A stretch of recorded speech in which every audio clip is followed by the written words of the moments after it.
los programas de estudio para educación básica, que son los que entrarán en operación en los próximos días, y los libros de texto gratuitos para la educación básica. Nosotros hemos estado participando de distintas maneras en esas 3 etapas, en términos de la revisión académica, ¿verdad?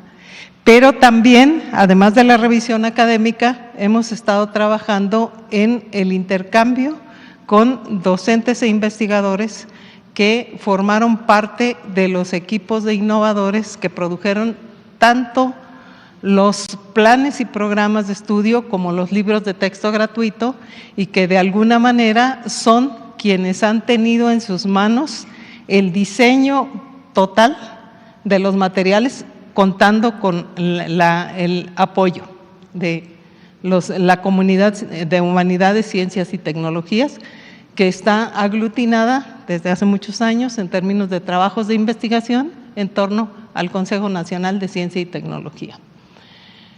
¿Quiénes participaron en esto? Participaron docentes, que son realmente los innovadores, participaron normalistas desde distintos campos, toda la comunidad científica, todos los investigadores que están integrados de alguna manera en el CONACYT y que quisieron participar voluntariamente, y distintos coordinadores de proyectos y programas desde la Secretaría de Educación Pública. Este equipo tuvo como elemento central organizarse para colaborar en términos de que tanto los programas como los libros de texto gratuito tuvieran todos aquellos elementos que se consideran indispensables para que queden validados los conocimientos que ahí se están transmitiendo, que ahí se están referenciando. Se trata del rigor científico y humanístico necesario para que los libros tengan consistencia en términos de los postulados y los hallazgos de la ciencia. Se trata también de algo que es muy importante en esta nueva forma de asumir la formación de los niños, niñas y adolescentes, que es el romper con estructuras disciplinares y pasar a la interdisciplina, pero también a la transdisciplina. Esto fue muy importante. Y se trata también de la pertinencia. Cuando hablamos de la pertinencia, nos estamos refiriendo fundamentalmente a la enorme diversidad lingüística, cultural y social que comprende, que está expresada en las distintas poblaciones y formas de vida de la nación mexicana. Entonces, con ellos estuvimos durante 6 meses en la última etapa, la de los libros de texto, pero un poco antes en los programas de estudio y un poco antes cuando se estaba diseñando el plan de estudio, trabajando un diálogo muy intensivo que implicó la participación de 175 especialistas, todos ellos lo hicieron de manera voluntaria, y estos especialistas provienen de 31 campos de conocimiento diferentes, algunos de ellos disciplinares, que son los más conocidos, como la pedagogía o las matemáticas o todavía las ciencias de la educación, podemos decir que están entre ellos, pero otros que abordan aspectos como cuestiones sobre vida marina, agroecología, desarrollo de proyectos comunitarios, etcétera. Salud, muy importante, participaron muchos especialistas en salud, para lograr revisar, pero también intercambiar con las comunidades de innovadores, que en este caso fueron los docentes, todos los trabajos que necesitaba una revisión sistemática muy acuciosa de los materiales educativos, de los programas y de la propuesta curricular. Este diálogo de saberes abarcó 2 modalidades, una de interacción fundamentalmente a través de relaciones de discusión, como sucede en cualquier revisión que se trabaja, pero también hubo una revisión sistemática en términos de material por material personalizado. Todos fueron revisados. La siguiente, por favor. Centralmente, para este esfuerzo que es inédito, nunca nuestra comunidad científica voluntariamente se había sentado a platicar con quienes reciben la tarea de educar a los niños, niñas y adolescentes. Siempre pensábamos que era necesario algo así como que la ciencia y el saber científico que tienen que aprender los estudiantes bajara desde las alturas y se simplificara para que los mortales que no nos dedicamos a eso lo pudiéramos comprender. Bueno, cambió radicalmente esta propuesta. En este momento estamos tomando como punto de partida fundamentalmente la tarea que hace quien tiene en sus manos la formación de los niños y niñas y quien mejor comprende lo que ese niño o niña necesita en términos de su edad, su grado, sus condiciones socioeconómicas, el contexto en el que vive, etcétera. Los docentes son quienes en el día a día se ocupan de la educación de nuestros hijos y en mi caso de mis nietos, porque centralmente ellos son los que tienen un contacto cara a cara y directo con los niños. Entonces son los que mejor pueden saber qué es lo que necesita el niño y cómo comunicárselo, centralmente. Pero, por supuesto, nadie es especialista en todo lo que hay en este mundo, se necesita el apoyo y por primera vez la comunidad científica respondió al llamado de trabajar voluntariamente y se sumó al esfuerzo. ¿Quiénes participaron? Participaron investigadores que forman parte de los proyectos nacionales de investigación de investigación e incidencia que están contenidos en la propuesta de los programas nacionales estratégicos. Todos los que están trabajando ya en esos proyectos estratégicos formaron parte de los revisores. Participaron elementos del Sistema Nacional de Investigadores, que todos ustedes seguramente saben que tiene como fortaleza el trabajo en términos de la investigación científica y técnica, y participaron también profesores, profesionistas, maestros normalistas que están en proceso de formación, maestros y personas que están cursando estudios de posgrado y que por lo tanto están en ese proceso de formarse para el dominio de la ciencia, etcétera. Ahora bien, ¿qué nos guió en todo este proceso de trabajo? Estamos respondiendo como comunidad humanística y científica a un debate que durante muchos años ha ocupado los pasillos de muchos lugares cuando se discute lo educativo, que es ¿para qué sirve la educación? ¿Para qué sirve? ¿Desde dónde se puede educar a una persona y para qué se le debe educar? Y la respuesta que sistemáticamente comunidades, padres y madres de familia, autoridades de las pequeñas localidades donde esto se discute o personas que se acercan a los estudios básicos para tratar de encontrar una mejor formación para sus hijos, lo primero que nos piden es una educación integral que los guíe a aprender para la vida. Y yo quiero detenerme un poco en esta noción de aprender para la vida, porque detrás de la revisión estuvo dar cuenta de ese anhelo tan expresado a lo largo de tantos años y que por primera vez está siendo parte y está siendo eje para la revisión de lo que se está planteando en esta propuesta pedagógica que estamos a punto de comenzar a aplicar. ¿Qué es educar para la vida? Implica tomar como centro de la enseñanza el desarrollo de las niñas, niños y adolescentes a partir de sus experiencias en la vida diaria. Tenemos que partir de lo que el niño es y sabe y de lo que ha aprendido en ese acucioso modelo de trabajo donde va apropiándose tanto de los saberes comunitarios como de los saberes que le comparte su familia. El niño no llega en vacío. Si los niños llegaran sin saber hablar, nosotros no podríamos enseñarlos a leer y escribir, tendríamos un problema muy serio. Enseñar a hablar es tarea de las familias.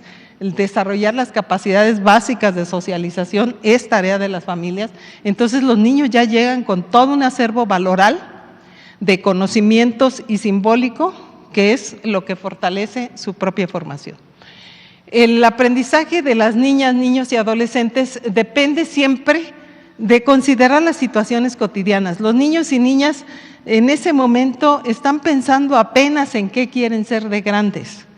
No están pensando en que ya yo de aquí en adelante voy a trabajar científicamente, etcétera.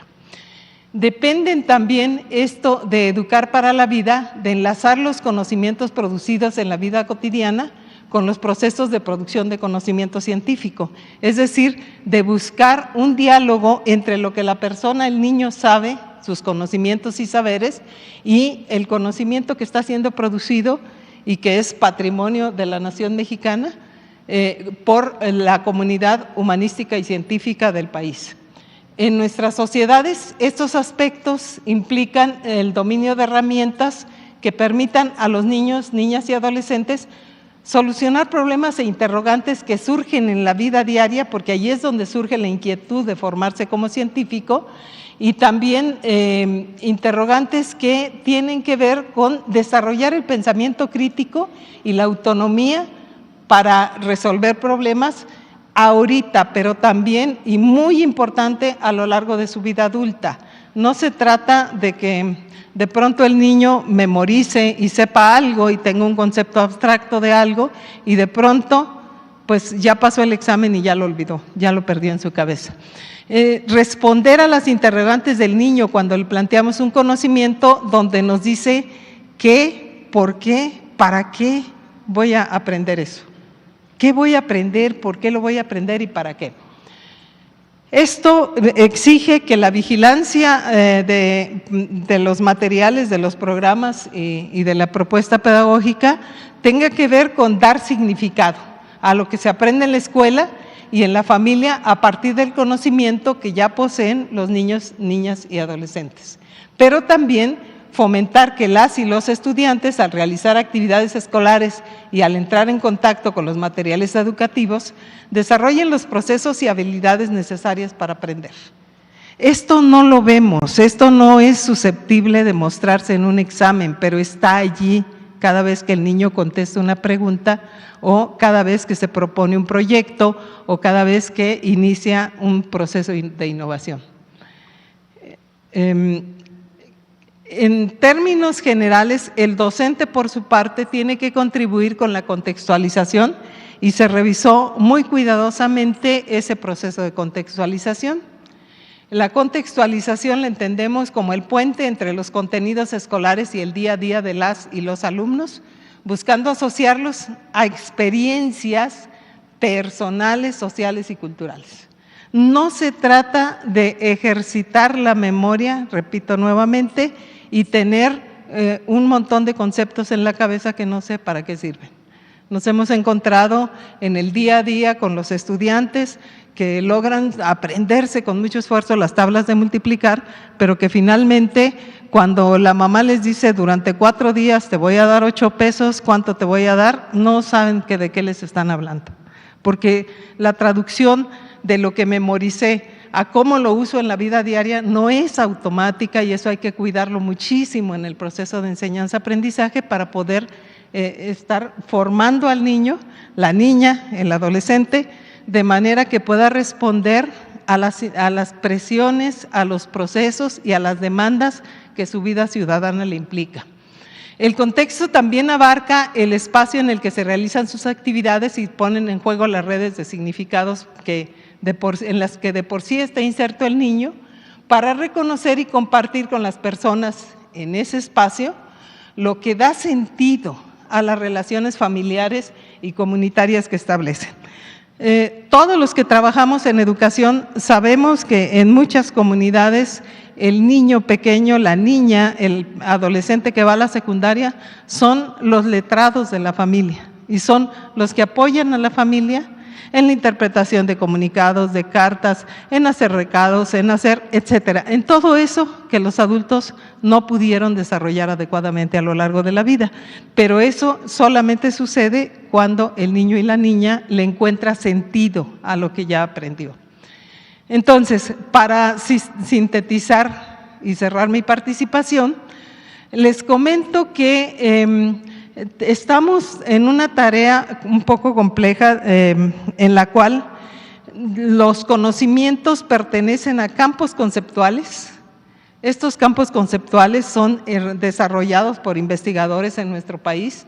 Están las maestras y maestros que necesitan ese conocimiento para las propuestas didácticas y los materiales educativos, y la tarea a la que nos dimos intensivamente durante los 6 meses que trabajamos en la última etapa fue revisar todas esas propuestas, materiales educativos y establecer diálogos en 2 modalidades, tanto por escrito como presencialmente, con los docentes.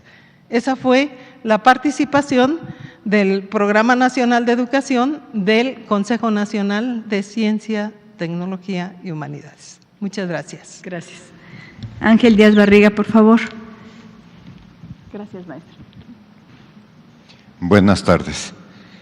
Quisiera comentar el proyecto pedagógico de la transformación de la educación básica.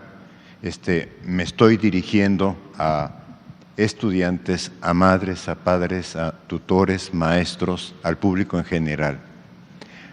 ¿Por qué queremos transformar la escuela? Porque buscamos establecer una forma distinta en que sus hijos e hijas experimenten el aprendizaje. Aprender desde su realidad. Pienso que este es un leitmotiv que permanentemente están escuchando. El trabajo por proyectos tiene más de un siglo en el campo educativo. Se utiliza en muchas partes del mundo e incluso muchas escuelas mexicanas y muchos maestros en México ya trabajan por proyectos. Existen en este país además múltiples escuelas que trabajan desde enfoques activos, que no centrados en el trabajo del docente, donde son los alumnos los que están realizando la labor que ellos llevan adelante. En la siguiente, por favor. Construimos un plan de estudios diferente y queda claro que es un plan de estudios distinto a todos los que habían existido previamente en el país.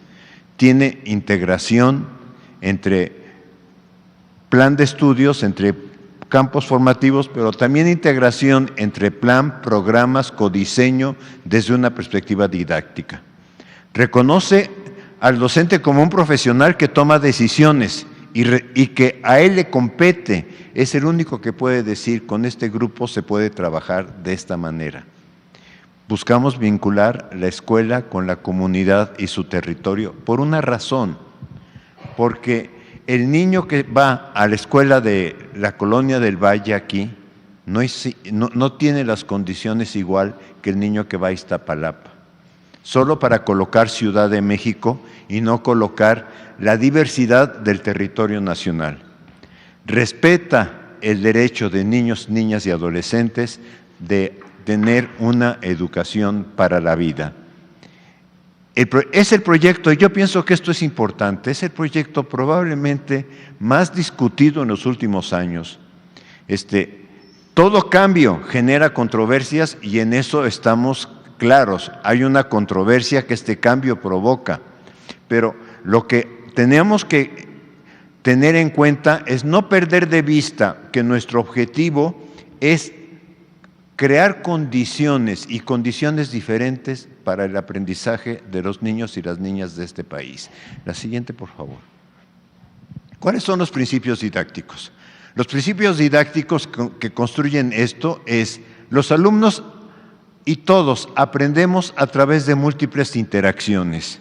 Interacciones entre docentes y estudiantes, entre estudiantes y estudiantes, porque también hay un aprendizaje entre iguales, y entre estudiantes, contenidos y problemas de la realidad.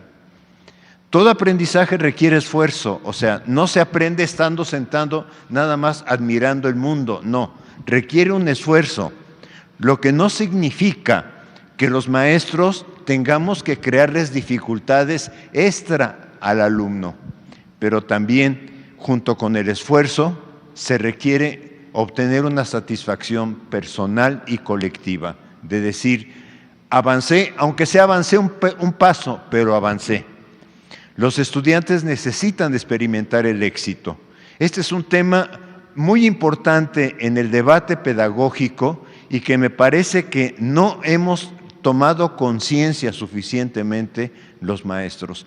Nos es más fácil utilizar el color rojo y decir, está mal, está mal, está mal, que decirle al estudiante, a ver, esto es lo que estás desarrollando, me parece que avanzaste y me parece que puedes mejorar. Si un niño le dices o niña, le dices, tú puedes mejorar, está en mejores condiciones de seguir trabajando, que si a un niño le dices, todo lo que haces está mal hecho, lo desalientas. La siguiente, por favor. ¿Qué aprenderán los niños, niñas y adolescentes en este proyecto pedagógico? Aprenderán desde ejes articuladores y campos formativos, no desde disciplinas. Esto probablemente es lo que ha creado un poquito mayor discusión o mayor atención, si ustedes gustan. Los conocimientos disciplinarios, esto es, matemáticas, español, ciencias, etcétera, se aprenderán, pero se aprenderán de una forma más significativa, se aprenderán de una manera diferente, porque estamos buscando que surjan de lo que se trabaje de lo que vive el alumno. El trabajo por proyectos muestra que a través de un problema se pueden integrar saberes comunitarios personales con conocimientos disciplinares. Y aquí es muy importante tener la distinción entre saberes comunitarios y conocimientos disciplinares. En ese encuentro, que en ocasiones puede ser también desencuentro, en ese encuentro-desencuentro es donde el estudiante va a tener la posibilidad de aprender. Entonces, la clave está en que logremos, ese es como el reto mayor que tenemos, que logremos no hacerle una pregunta al alumno, porque de esto estamos acostumbrados a preguntarle, no hacer la pregunta, sino lograr que niño, niña, adolescente construyan la interrogante que marque el proyecto, porque en el momento en que ellos tengan la interrogante, van a surgir las siguientes preguntas, ¿por qué es este fenómeno? ¿A qué se debe? ¿Cómo lo puedo documentar? Etcétera, etcétera. La siguiente, por favor. Es un proyecto basado en una perspectiva pedagógico-didáctica. La función del docente seguirá siendo guiar, orientar y, en su caso, ¿por qué no decirlo también? Transmitir información. O sea, la función del docente seguirá siendo la misma, pero reconociendo que un estudiante llega al salón de clase con conocimientos, que es necesario explorar esos conocimientos y a partir de ellos ir ayudándolos a desarrollar otras aproximaciones. Se aprende para la vida, para relacionar lo aprendido con múltiples situaciones, no como ¿en qué año nació fulano de tal? Y contestan en coro, no con una situación. En diversos espacios de la realidad, o sea, se aprende en la escuela, camino a la escuela, en la casa, frente a un televisor, etcétera. Desde una perspectiva individual, pero también colectiva. La siguiente, por favor. Hay múltiples experiencias de trabajo por proyectos. Tengamos algo muy claro, nuestro pensamiento siempre está articulado, no trabajamos, nuestro pensamiento no opera como si fueran segmentos de disciplinas. Hay proyectos muy exitosos, nuestro pensamiento es muy holístico. Cuando vamos al mercado no separamos partes y no decimos ahora uso el lenguaje, ahora uso las matemáticas, ahora uso las ciencias. Todo lo integramos. Hay un proyecto, por ejemplo, aquí que cocinar hot cakes no importaría, pero involucra ciencias por nutrientes, harina, leche, huevo, involucra matemáticas por porciones, medidas, unidades, pesos, volúmenes y también conversiones. Hay el proyecto del huerto escolar, que parte de alguna manera de qué tipo de cultivo, qué requerimientos de agua, de clima, etcétera. O sea, el proyecto demanda integrar, y el tema de dosificar la integración es tarea del docente. La siguiente. Una colega, y esto también lo digo y con toda claridad, porque todos nosotros siempre estamos aprendiendo de los demás. Una colega me dice, fíjate que no te has fijado en la revista latinoamericana de etnomatemática. Y en esta revista, por ejemplo, tomé 3 artículos: conocimiento indígena y la navegación de crecientes mareas del cambio climático y otros desafíos existenciales. En el resumen dice: las amenazas a la existencia de tierras, culturas y lenguajes. A través de 5 viñetas de casos situados, se estudian sus ubicaciones, su historia y sus costumbres. Y cuando nos dice a qué disciplinas, a qué palabras remite, es conocimiento indígena, conocimiento ecológico tradicional, cambio climático, etnografía, etnomatemáticas, viñetas, etcétera. La siguiente, por favor. Este es otro que me llamó mucho la atención. Mortaja del fardo mortuorio de Zimampán, Hidalgo. Este es hecho en México, ¿sí? ¿Y qué es lo que se busca? Que en esta mortaja que se encontró en Zimampán, el objetivo es analizar geometría plana, polígonos y ángulos, geometría transformacional. Se incluye reflexión sobre la lógica constructiva del textil, como la noción de medida, y identificar distintas tradiciones del tejido. Las palabras claves: matemáticas, textil prehispánico, simetría. Lo que quiero plantear es cómo todo este trabajo por proyectos es muy avanzado. Aproximaciones al estudio del teorema de Pitágoras con estudiantes de secundaria. Un proyecto también realizado en México muy interesante para aproximar a los alumnos, a los estudiantes en San Luis Potosí, a los estudiantes de secundaria, colocando nada más una lona dentro del salón de clase y ayudando a los estudiantes a que empiecen a medir ángulos. Lo que quiero marcar, lo que quiero señalar es: hay otras formas de aprender los contenidos a través de proyectos que no son necesariamente a partir de las materias. La siguiente, por favor. Entonces, aquí tienen una presentación nada más de uno de los libros de secundaria. Lo siguiente. Pero, ¿qué es lo que hay que enfatizar? La transformación es una transformación de estructuras. Y esto lo presentó mi colega Ana Laura la semana pasada, lo presentó con otros elementos. Me permití, le pedí autorización para volverlo a trabajar, porque me parece que logró una síntesis muy interesante de lo que significa esto. El plan de estudios refleja el proyecto educativo de la nueva escuela mexicana. Establece los contenidos que la SEP a nivel nacional formula y establece los planes de desarrollo del aprendizaje de qué tiene que lograr en cada etapa. Pero de esto que llamamos programa sintético, pasa a un trabajo del colegiado docente.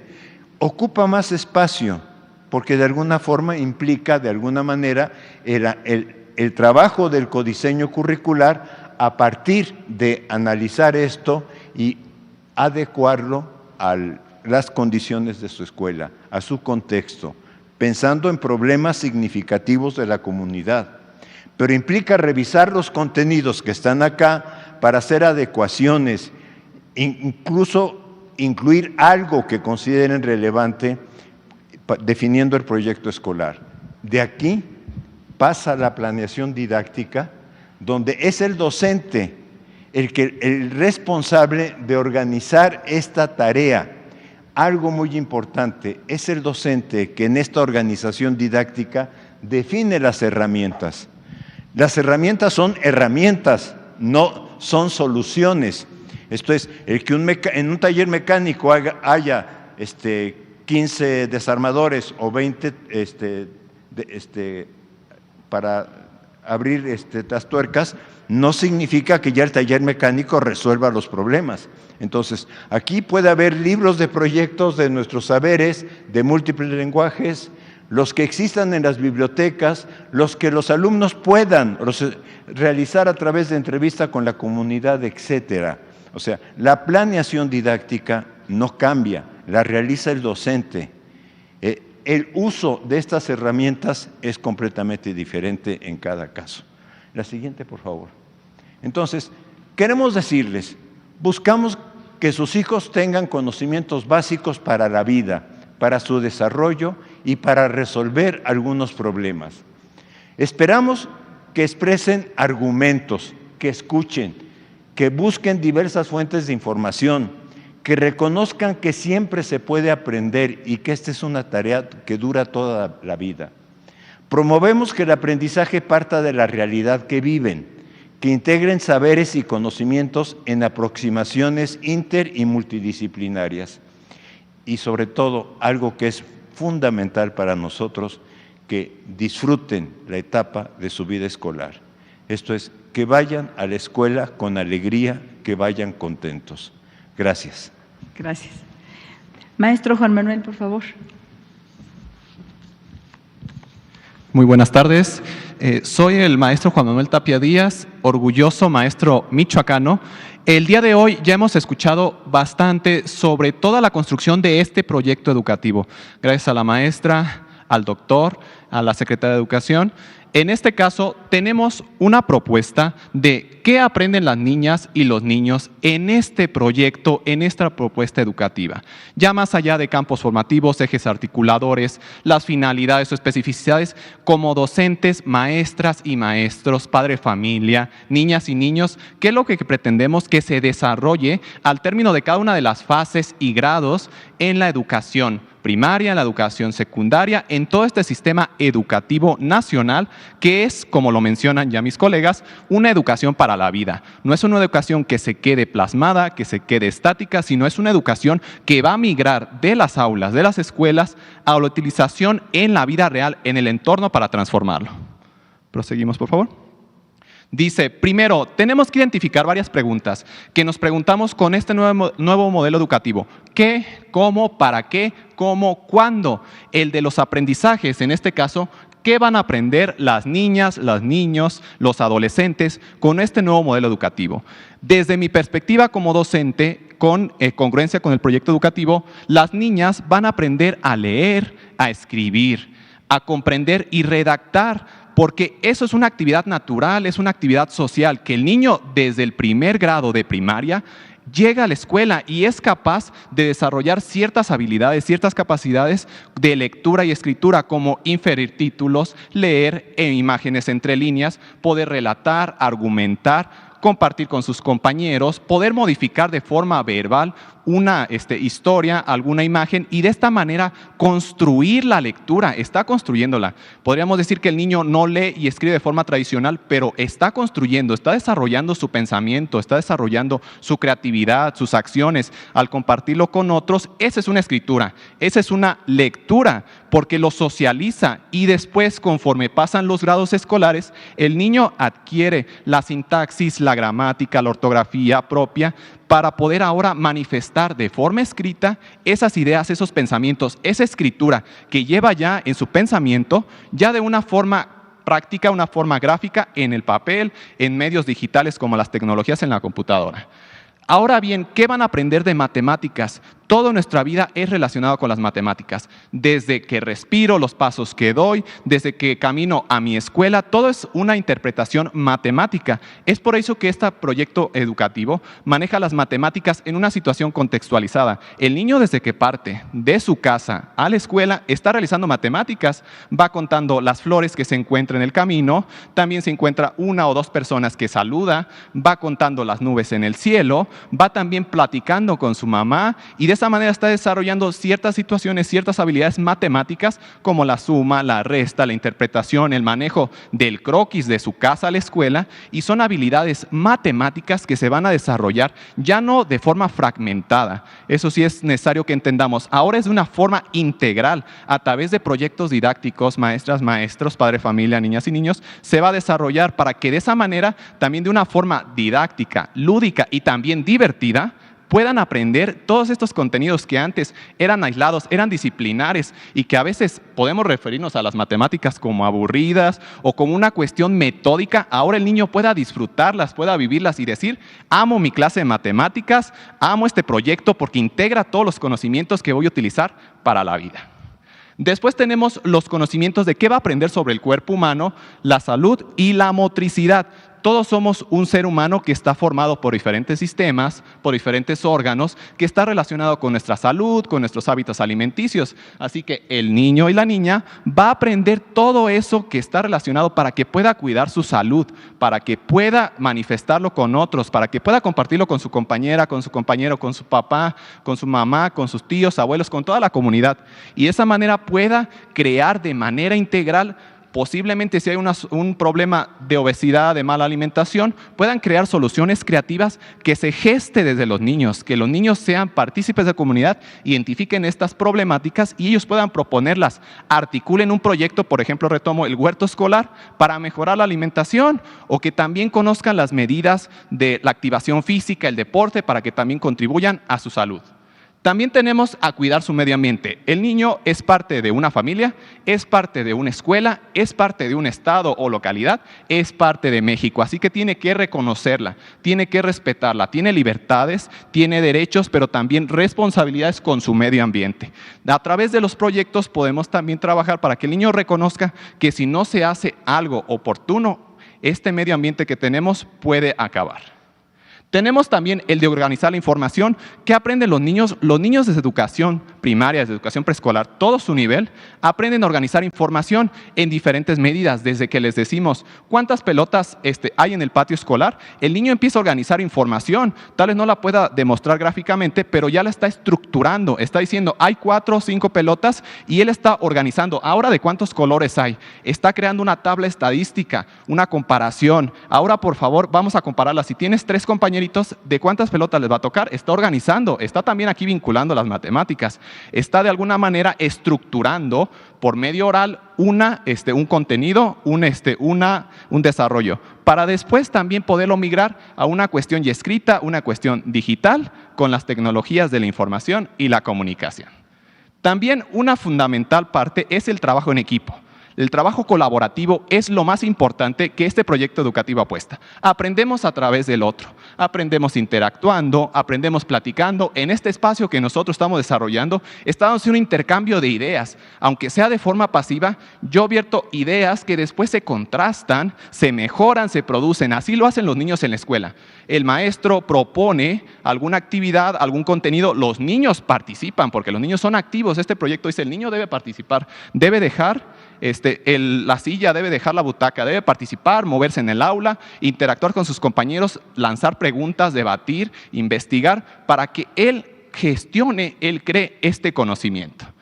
Vamos a tener también que va a aprender diversas formas de expresión artística y cultural que yo quiero mencionar en el libro de nuestros saberes de primer grado, la pirecua michoacana, un valor artístico-cultural que se menciona desde los libros de texto en la página 198 y que es un patrimonio cultural y artístico que se menciona que el niño reconozca desde su comunidad la importancia, el trabajo, el reconocimiento de diversos pueblos y grupos sociales y cómo esto puede contribuir a su aprendizaje.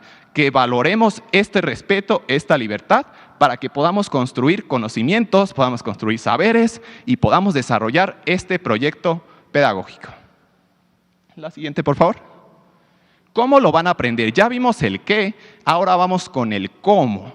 ¿Cómo lo van a aprender? Ya hemos hablado, maestras y maestros, de los diferentes proyectos educativos, de los diferentes proyectos didácticos, del aprendizaje basado en proyectos comunitarios, el método de indagación, el aprendizaje basado en problemas, el aprendizaje del servicio que este proyecto educativo nos brinda de una manera flexible, de una manera fácil, ágil, donde el alumno va a ser el centro de atención, la comunidad, y donde lo vamos a trabajar en 3 aspectos principales: en el aula, en la escuela y la comunidad. El alumno tiene que reconocer que estas 3 instancias son parte de su aprendizaje y de ahí se van a gestar los proyectos, que no van a ser proyectos al azar, son proyectos que el propio alumno, con guía y orientación de su maestro, van a estar estableciendo poco a poco. Seguimos con a través del sentido de pertenencia, que viene muy vinculado con esto. El niño tiene que saber que pertenece a una comunidad, que pertenece a una escuela, que pertenece a una región, que pertenece a un país, para que él pueda decir: yo soy parte de la comunidad, yo puedo resolver los problemas que aquí se plantean, yo puedo brindar soluciones creativas, a mí me afecta esta situación, así que me organizo con los miembros de comunidad, con mis amigas, mis amigos, mis padres, mis tíos, mis abuelos, para que podamos transformar la realidad, podamos transformar nuestro entorno y ya no sea una versión externa, sino que nosotros de la parte interna podamos desarrollarlo. Es por eso que el maestro es uno de los gestores que le debe decir al niño: explora tu realidad. Ya no tenemos que decir: vamos a aprender esta lección, niñas y niños. No, el niño ahora, con su curiosidad, con su creatividad, nos tiene que brindar ese deseo, ese reto, para que diga: maestro, yo quiero aprender ahora sobre el ciclo del agua, porque mi comunidad está muy escasa. ¿Por qué no hacemos algún proyecto para la captación de agua pluvial? Mi comunidad no hay eso. Entonces, el proyecto ahora ya no nace solamente de los libros de texto, sino que nace de la comunidad. Y los maestras, las niñas y los niños, lo articulamos a través de los contenidos y los procesos de aprendizaje. Van a identificar, como decimos, problemas y buscarán soluciones creativas a través de ¿qué? Diferentes lenguajes: el oral, escrito, artístico, entre otros. Es decir, vamos a aprender a través de la diversidad. No nos vamos a enfocar de que para un problema vas a hacer nada más un informe, va a ser un cartel, sino que puedes presentar una muestra gastronómica. ¿Por qué no hacer un día cultural de las regiones de tu comunidad, de las regiones de tu país, de tu estado? ¿Por qué no también invitas a la comunidad, a tus padres, a que ellos vengan, expongan también y puedan participar dentro de este aprendizaje? La siguiente, por favor.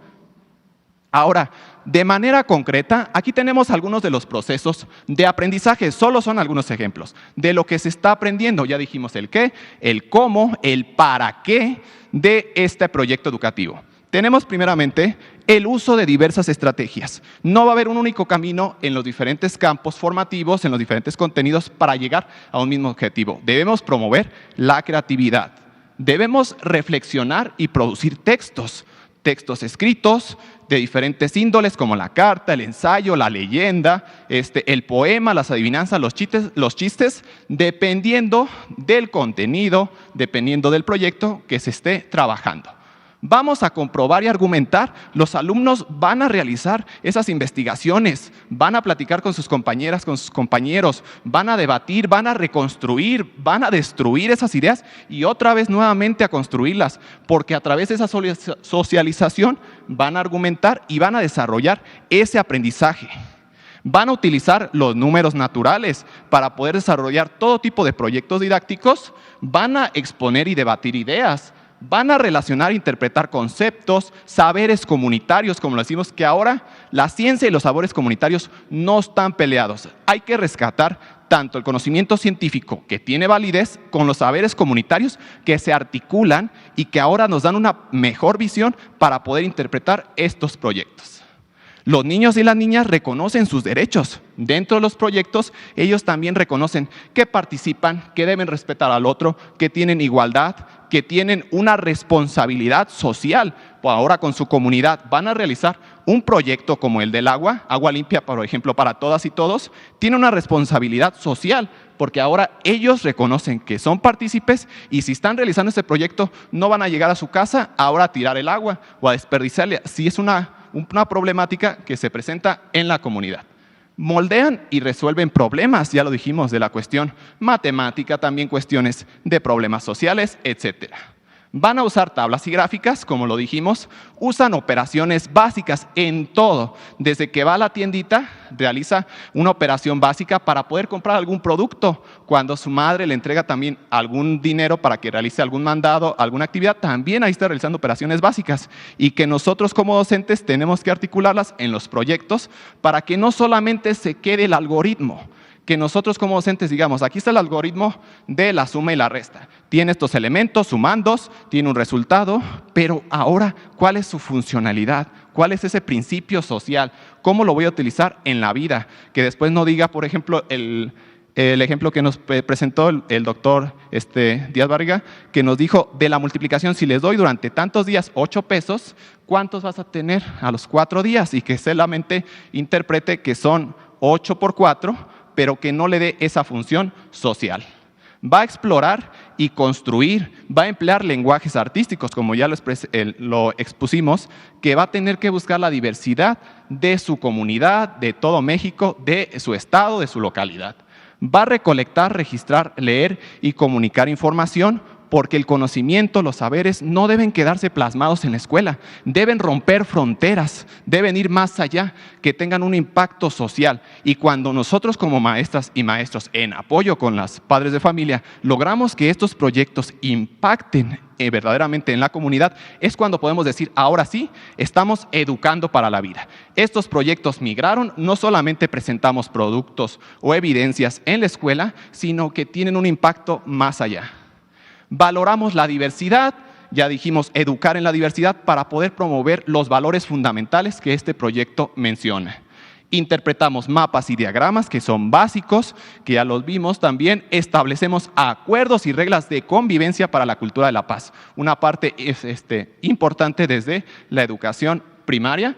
Cuidamos de sí mismos y de su entorno, ya que dijimos, somos seres sociales, somos seres que estamos en interacción con otros, así que me cuido yo para poder cuidar al otro. Proseguimos, por favor. Ahora, finalmente, ¿qué fortalecemos con esta propuesta, con este proyecto educativo? Primeramente, el eje central.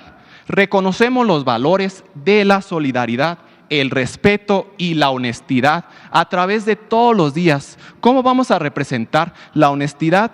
Con el paso del día, siendo honestos desde casa, no diciendo mentiras, no engañando a las personas. Dice, por ejemplo, cuando llego a clases y me dice, maestro, no pude hacer la tarea porque no le entendí. Pero después resulta que estuvo en una fiesta, estuvo en un baile, estuvo en otra situación. Desde ahí no se está respetando el principio de la honestidad. Así que decir con nuestras alumnas, nuestros alumnos, toda la comunidad, la honestidad es mejor decir, no tuve la oportunidad, maestro, no hay ningún problema. Vamos entonces nosotros, vamos a crear un equipo de trabajo, vamos a utilizar una mesa con las alumnas y los alumnos para que podamos resolver eso y no te quedes vacío de esa actividad, de ese contenido. Vamos a ver el valor, de la solidaridad, apoyando a nuestros compañeros también cuando llega alguna situación que nosotros necesitamos apoyarlo. Por ejemplo, si al compañero se le cayó su almuerzo, podemos compartirlo. Desde ahí estamos fomentando el valor de la solidaridad, compartiendo un poco del nuestro para que cuando seamos adultos independientes también manifestemos eso, el apoyo, la comprensión y el cuidado del otro.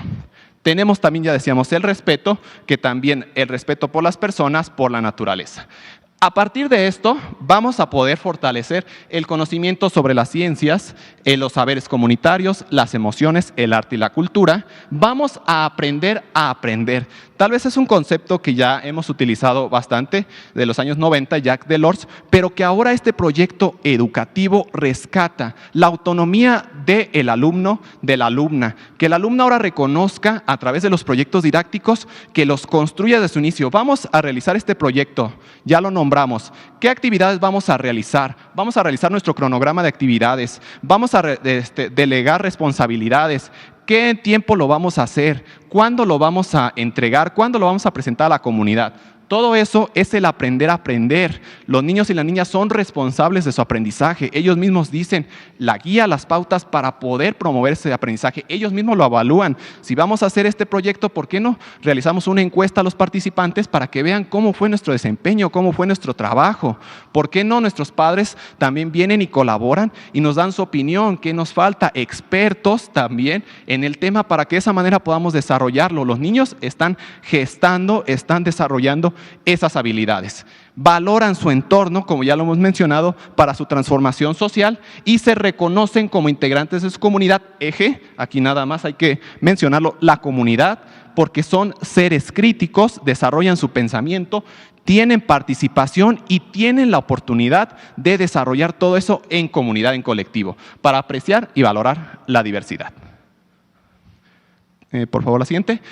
¿Cómo me doy cuenta de lo que aprendieron? Ya vimos el qué, el cómo, el para qué. Ahora, ¿cómo?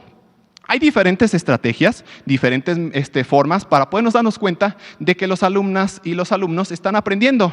Aquí tenemos una que claramente se especifica, una demostración del aprendido. Podemos invitar a la comunidad educativa, a las escuelas cercanas de primaria, de preescolar, de secundaria, que vengan, participen, se involucren, conozcan, que vean todo lo que hicimos en un trayecto formativo, desde la lectura, desde la escritura, si hicimos desarrollo de comprensión lectora, si tuvimos artes, si tuvimos proyectos matemáticos, para que ellos participen, toquen, exploren, puedan brindar sus ideas, pero que vuelva un conocimiento que no se quede ahí estático, porque ese conocimiento de la demostración de lo aprendido evoluciona. Cuando nosotros todavía invitamos a alguien más, ellos dan otra perspectiva y ese conocimiento vive, ese conocimiento se mueve, ese conocimiento continúa, que se llevan estas personas que también participan, que son valiosos integrantes en la comunidad.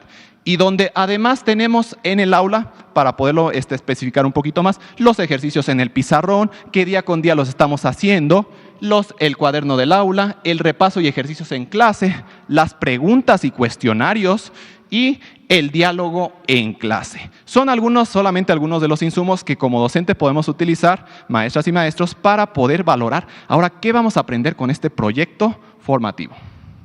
Avanzamos, por favor. Y finalmente, para terminar esta exposición, una pequeña muestra de lo que se realizó en esta demostración de lo aprendido. Cómo se viven los proyectos, en especial en escuelas multigrado, en escuelas que quedó como anillo al dedo este proyecto educativo, porque se trabaja desde el niño más pequeño hasta el niño más grande en comunidad. No separamos o fragmentamos niños de primero, segundo, tercero, cuarto, quinto y sexto, sino que todas las maestras, los maestros, trabajamos en conjunto de manera colaborativa. De forma especial, en mi caso, es una escuela tetradocente de 4 maestras y su servidor, y trabajamos en conjunto. Buscamos actividades globales, actividades donde todos los niños puedan participar, desde el más pequeño hasta el más grande, y participen, interactúen todos. Y poco a poco, conforme el nivel de cada uno de los niños, se van separando un poco las actividades en base a esos contenidos, esos procesos de desarrollo, pero después vuelven otra vez a articularse en una forma de evaluación, una forma de presentar todos esos contenidos. Empezamos juntos, tomamos particularidades, tomamos específico de cada uno, pero regresamos otra vez y terminamos juntos, porque si lo empezamos, debemos terminarlo de la mano. ¿Pueden proyectar el video, por favor?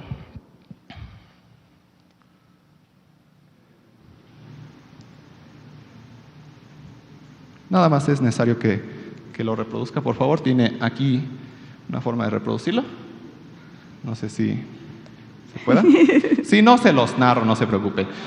No se preocupen. Es un video que se desarrolló en la comunidad de la Escuela Primaria Rural Federal Revolución, donde yo soy docente.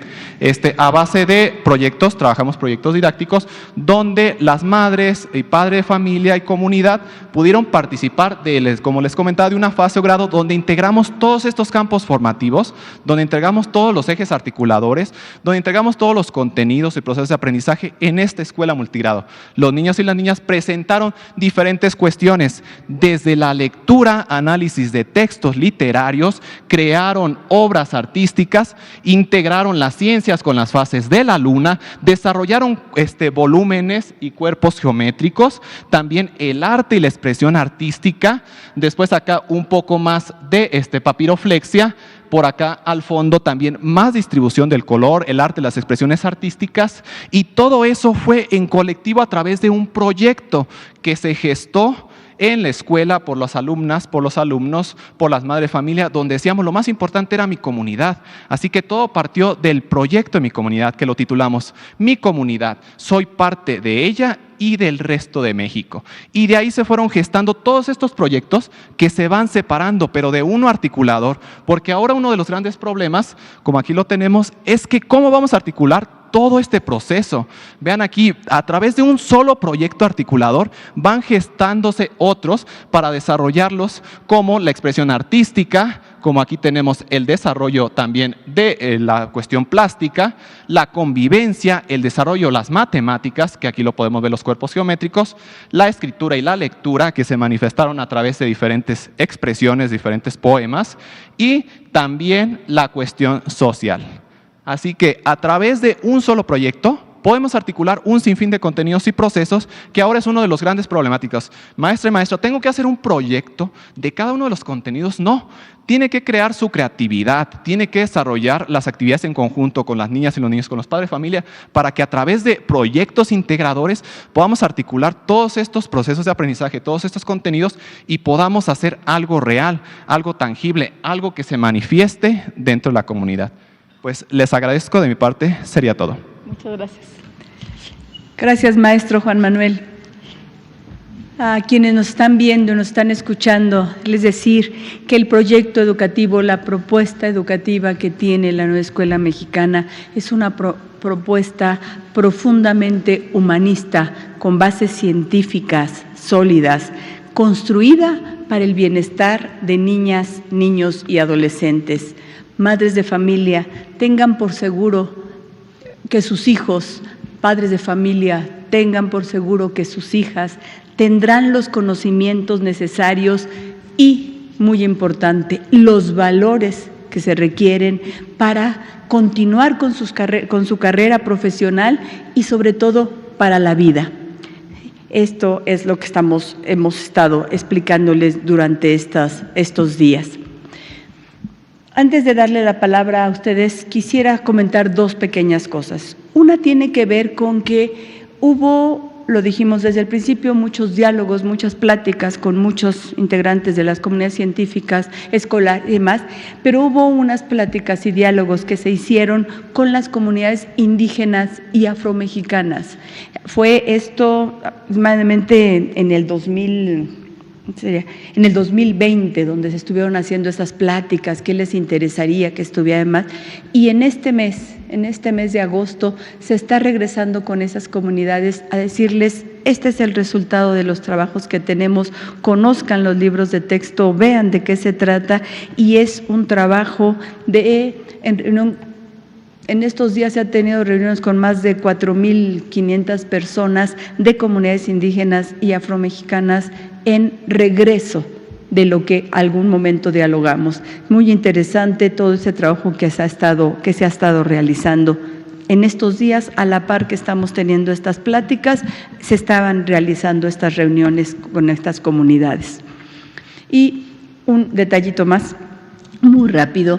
Ayer quizás fui muy rápido y no pude aclarar perfectamente lo de telesecundarias y decirles que de verdad el gobierno de México encontró un sistema de telesecundarias completamente desmantelado, olvidado, existía en el papel y siempre sabía cuántas telesecundarias había, pero era una situación que se veía como una, digamos, no ponerle atención a la necesidad de todas esas alumnas y alumnos de las secundarias era algo que no nos los podíamos permitir. Y hubo que hacer muchos trabajos, mucha coordinación y efectivamente en este mes de agosto también, y seguramente entre septiembre a más tardar en octubre, podremos tener todas las condiciones necesarias de las 18.855 telesecundarias para que estén en condiciones de ser utilizadas como lo que se necesita. Recuerden que cuando hablamos de telesecundarias hablamos de las zonas más alejadas de la geografía de México. Estamos hablando en lugares donde se requiere, donde no es posible tener escuelas de organización completa. De esos lugares estamos hablando. Y ahí ahorita ya tenemos exactamente el 30% de instalados, le llaman los decodificadores y las antenas para la recepción satelital, para que puedan tener la información que se está adecuando de los nuevos libros de texto hacia telesecundarias. Nos falta, sí, algunas secundarias que aún a estas alturas, fíjense lo grave, aún no tienen luz. y en eso estamos trabajando. Son pocas, pero estamos tratando de resolver ese asunto, y lo mismo que tendríamos que hacer con las pantallas. Ahí contamos mucho con el apoyo de las autoridades educativas de los estados y estamos construyendo con eso. Y me preguntaban acerca del disco duro, solo es en algunos estados donde las autoridades educativas de los estados están dando ese disco duro porque saben que los maestros los necesitan.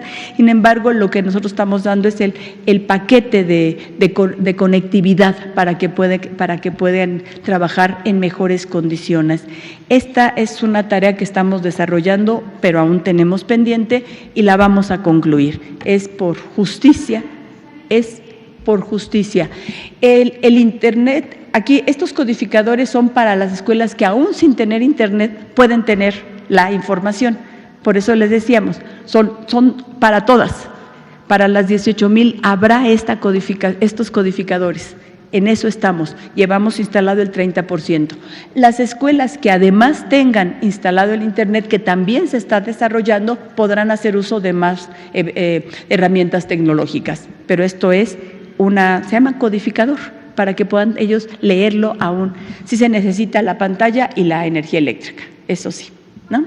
Pero, ¿mande? ¿Cuántas telesecundarias sin energía eléctrica? Ay, hasta pena me da decirlo. Tenemos 600 aún sin energía eléctrica, pero estamos trabajando para que esto sea resuelto a la brevedad. Pero era casi la totalidad de las escuelas, era una situación tremenda y se ha trabajado durante mucho tiempo. Obviamente hubiéramos querido resolverlo antes, pero de verdad sí nos detuvo un poco el tiempo de la pandemia, pero ya ahorita se está resolviendo esa situación.